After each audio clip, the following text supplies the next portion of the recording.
Müsəlman cəmiyyətində sünni və şiənin arasında həmişə bir mövzu var idi, Məhdəviyyət mövzusu. Burada heç vaxt yola gedə bilmirdilər, bir mövzuda həmfikir ola bilmirdilər. Sünnilər deyirdi ki, bizim əlimizdə Məhdəviyyətlə bağlı hədislər var və burada qeyd edilib ki, bizim gözlədiyimiz Mehdi axirət zamanda doğulacaq. Onlar İmam Mehdi də demirdilər, Mehdi deyirdilər. Həmin o Mehdi axirət zamanda doğulmalıdır, o Mehdi olacağını əvvəldən bilməyəcək, o sonradan Mehdi olduğunu biləcək, öyrənəcək, insanları xilas eləyəcək. Bu, əhl-i sünnənin baxış bucağı idi, Məhdəviyyət mövzusunda inancı idi. Lakin şiəyə baxdıqda biz nə görürük? Şiə deyirdi, xeyr, həmin o Mehdi 12-ci imamdır, o doğulubdur, qeybət çəkilibdir, zuhur eləyəcək. Və bu mövzuda anlaşa bilmirdilər. İllərlə, 100 illərlə sünni ilə şiə bu mövzuda heç cür ortaq yol tapa bilmirdi. Biri digərini yalanlayırdı, digəri isə birini. Ancaq İmam Əhməd Əl-Həsən əleyhissalam gəldi və bu məsələni açıq-aydın şəkildə, bu məsələdəki olan sirri çözdü, aşkar elədi və bildirdi ki, hər iki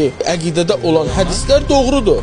Sünnilərin gözlədiyi Mehdi 12 Mehdidən ilkidir. Yəni İmam Əhməd Əl-Həsən əleyhissalamdır və o öz Mehdiliyinin ilk vaxt fərqində olmur, bilmir, sonradan Mehdi olduğunu öyrənir və axirət zamanda doğulan bir kəsdir. Lakin şiələrin dediyi Mehdi İmam Mehdi əleyhissalamdır. Yəni 12 imamdan 12-cisidir və o bəli doğulubdur, qeybət çəkilibdir və zuhur elib qayıdıbdır və İmam Əhməd Əl-Həsən əleyhissalamı da öyrədən və göndərən odur. Əslində sünni ilə şiənin hər ikisinin hədisi doğrudur. Sadəcə bu məsələni çözə bilmirdilər.